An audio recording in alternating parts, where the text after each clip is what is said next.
Friday, June the 12th, 2026, a day we will not soon forget.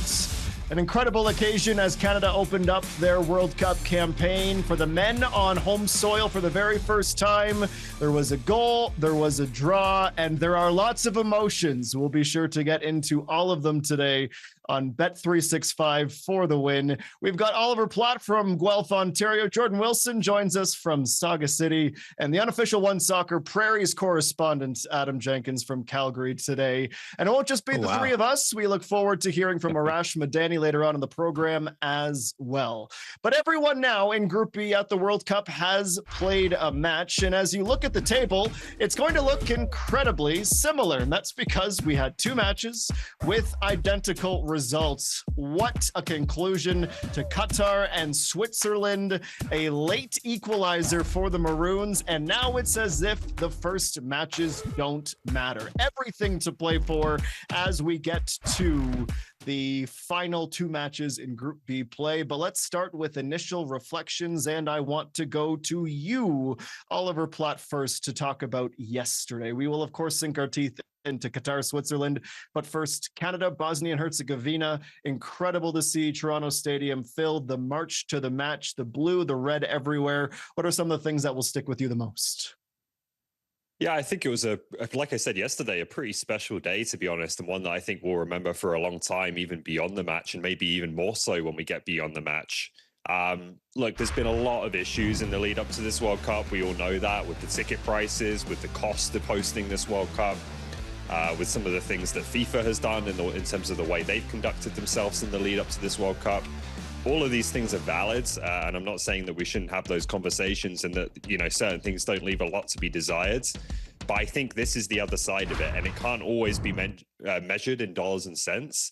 Like the feeling that you had yesterday being in Toronto, seeing that, I think, as a Canadian nationwide, those kinds of scenes, like it was a moment, I think, of like real kind of unity and a feeling of a kind of a real Canadian identity that I think is valuable, that I think means something, and this team can really embody, I think, in a really positive way. So it was really special to see, and it made me think back of Qatar 2022. And I know it was in the winter here and different seasons in different parts of the world, but I remember seeing like street parties, watch parties in the middle of the night in Australia due to the time difference, and, you know, people filling these outdoor venues to watch the big screens.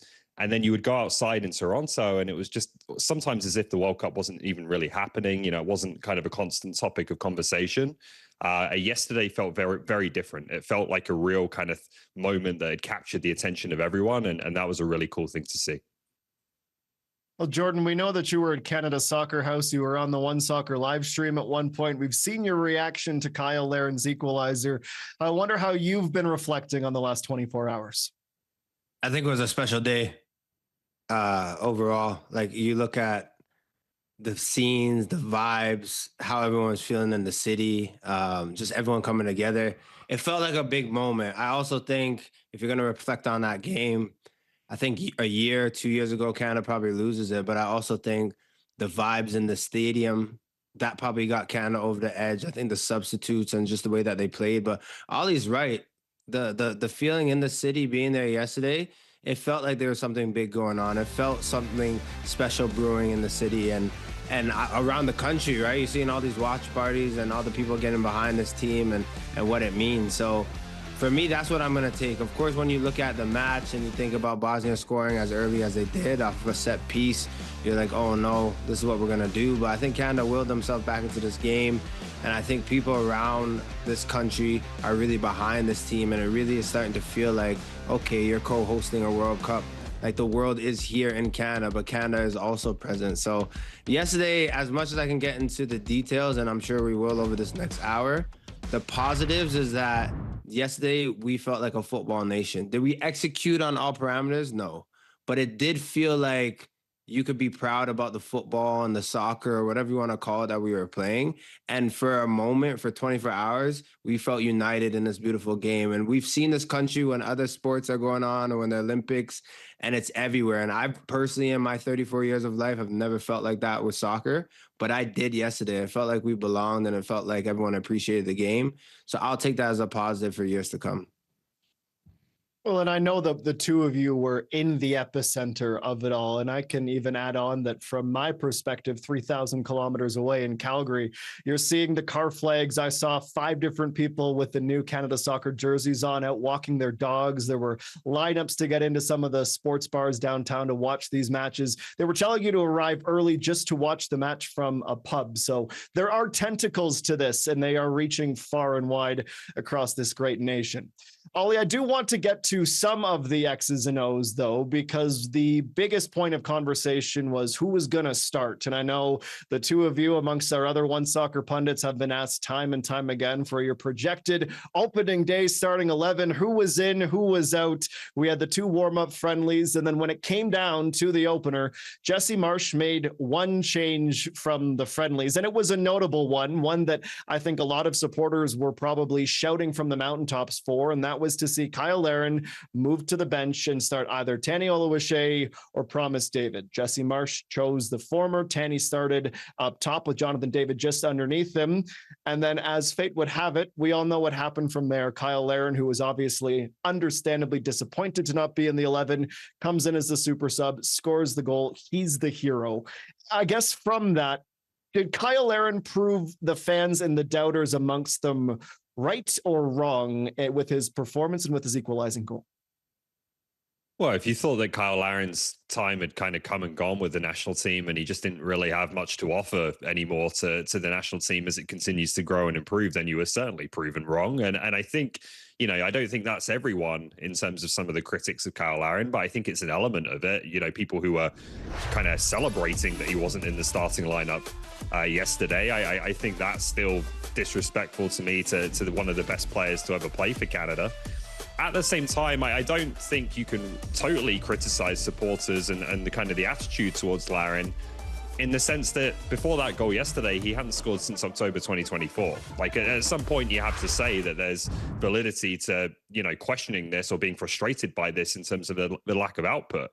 What I would say is I don't fully understand why it's been solely concentrated on Cyle Larin, because I don't think he's the only one in this team who has struggled to score. I think it's been across the boards for the strikers. And so my target would be less kind of any one of those individual strikers, Cyle Larin or anyone else, and more a question of, are we creating enough quality, you know, for these players? Are we giving them the opportunities in the first place to put the ball in the back of the net? And the recent evidence, I think, would suggest that we haven't been. In the past 11 games since the Gold Cup last summer, Larin has 1 yesterday. Promise David has 1 at the end against Venezuela in a bit of a nothing friendly. And Jonathan David has 3, 2 of which were penalties, and 1 was a header off a set piece, so none from open play. Like, that's a real problem for Canada, and I think it, you know, is going to continue to be a challenge for them. And that's where I'd be aiming the criticism, not at individuals like Cyle Larin, who I don't think have necessarily been getting the kind of service to score the goals that you hope for and expect from him. Did Cyle Larin prove the fans wrong or right is the question, and he absolutely proved them wrong. People have disrespected Cyle Larin to the point that said he shouldn't be in this roster, this 26-man, may I say, roster. He shouldn't be in it. He shouldn't start. Jesse Marsch should move on from him. That's how people have spoken about Cyle Larin, right? So he absolutely proved them wrong. And when he's beating his chest and when he's silencing people and the haters, like, I will say it worked out perfectly, because now we got a fired up Cyle Larin who's going to go and score a goal. And you can argue, does he score that same goal if he doesn't come off of the bench, or if Jesse Marsch doesn't, you know, upset him to some degree and he's not pissed off to go on and try to be great? That's a whole different conversation. But did he prove fans wrong? The biggest thing, I've had people who love this game and I have people that had no clue about what's going on, just that we are co-hosting a World Cup. And the first thing they talk about, obviously, Alphonso Davies. Next thing, Cyle Larin. Is he past his prime? Is he good enough to be here for Canada? So I agree with everything Ollie's saying about service and how Canada's playing, but the disrespect that has been placed on this guy's head time and time again, that he's useless. Keep in mind, this is a guy who's had the second most goals for Canada and count. Like, he's still there, right? I know it's going to be a while or a couple of goals to go catch Jonathan David, but we have to respect the timing of these goals. The goals that he stepped up and provided for Canada. This is just not a little everyday player. This is Cyle Larin that in the history of Canada has proven his worth and shows up in big moments. And for footy, for soccer, that's a big thing. When you can score, when everything's against you, or a big goal that's needed for your country, you have to respect him. So in that case, he proves everyone wrong. The majority. So then the logical follow-up, Jordan, is whether or not Jesse Marsh got the starting 11 right or wrong. But as I ask you that, I also want to push back on your answer a little bit with the disrespect. You and I have had these conversations in the booth, in the boardroom, out for pints about the things that players need to do to motivate themselves. And who am I to sit here and say, doing it this way is right, doing it this way is wrong? But when I see players doing this, and yes, Kyle kisses the crest and he's showing how much he loves to be on the team. If Jesse starts him and he has a stinker, the conversation today is entirely different. I give him full credit for taking his moment, scoring the goal and becoming the hero. But I think maybe for my money, pardon me, Jesse Marsh got this starting 11 right. Light a fire underneath Cyle Larin because he hasn't been performing when he's started. And I give him all the credit for coming in and equalizing. And maybe this is the way he's used for the next couple of games. With all that said, do you agree? Did Jesse Marsh get it right by putting him on the bench to start the game, Jordan? To answer that question, I agree, but I want to just give and glaze and give Jesse Marsh's praise for the substitutions. For me, has been his low light. That has, for me, hasn't been good enough in big moments. Gold Cup, Copa America, the substitutions that he would make at the times that he made. So I do agree with you. I feel like that's one of those things where maybe this analogy lands, maybe it doesn't, but I'm going with it. It's like sometimes when you're making a little smoothie and you put a little extra something in it, it ends up being better. That's what kind of happened with the situation. I don't think he meant to go and start Cyle Larin and be like, you're going to be horrible. You're going to be so sour on the bench and you're going to go on and score the tying goal. But he knew that he's going to go with Tanny. And inevitably what happened with that was that Kyle was like, I'm still the guy. Don't disrespect me. And goes on to score the goal. Like sometimes that stuff happens.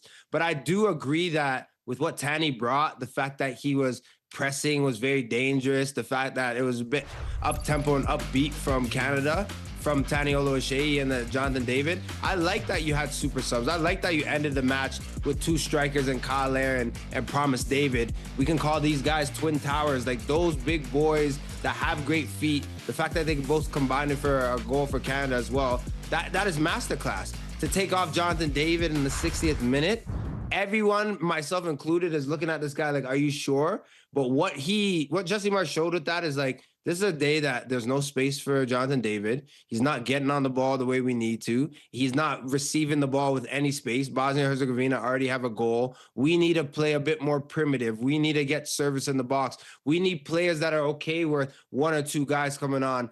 As soon as Ali Ahmed, Schaffelberg, you're looking at Promise David start to get into the match and grow, and we had the 12th man of Canada at Toronto Stadium, we felt like something's here. We can go and score. And what's beautiful when it went 1-1, immediately I'm like, go for the second. I know some people are like, oh, protect what you have, but the momentum was on our side. So I think Jesse Marsh did everything perfectly. And I know the Cyle Larin fans that are following him would be like, oh, he should have started.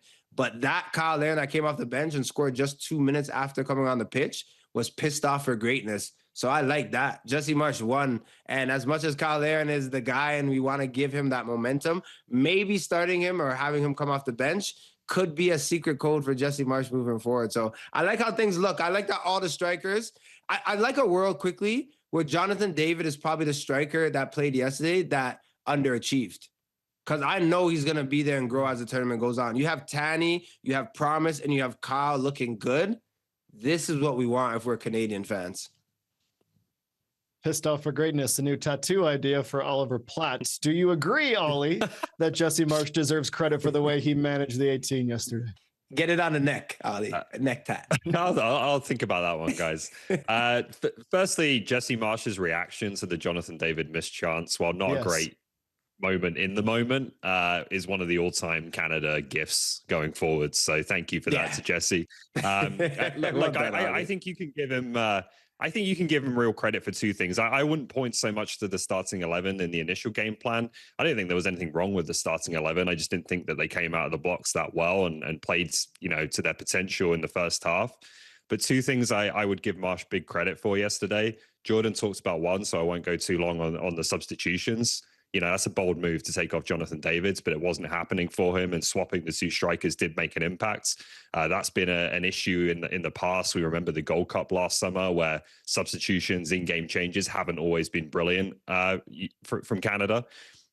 The second one is the increase in depth in the squad, and we've talked a lot about this, but I think it really showed up in that game yesterday. What are we doing if we don't have Luke de Fougerolles, ready to play at this World Cup? What does that backline look like? And Jesse Marsch brought him in as an 18-year-old kid who had never played first team football, and I think he's ready for yesterday because he's had 2 years with the team to become ready. Right. So I think he deserves tremendous credit for that, as well as in other areas of the team adding to the depth.